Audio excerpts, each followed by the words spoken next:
তুই শুধাই একটু কথা ভাব, সারাদিন কামটো থেকে ফিরে যদি তুই লা খাস তাহলে মু কি খেতে তো পারবো?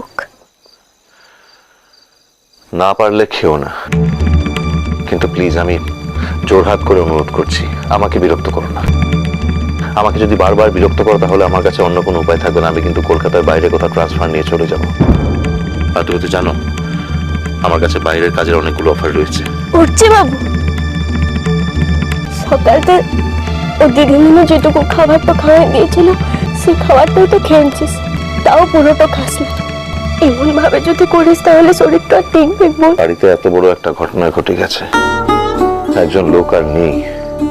এই বাড়িতে যে সবচেয়ে আপনজন, সে চিরকালের মতো চলে গেছে, কখনো আর সে ফিরবে না। দাদা ভাই বলে ডাকলে কেউ আর সাড়া দেবে না। এটা জানার পরেও আমি কিভাবে 4 বেলা নিয়ম করে খেয়ে নিজেকে সুস্থ রাখার চেষ্টা করবো বলো তো?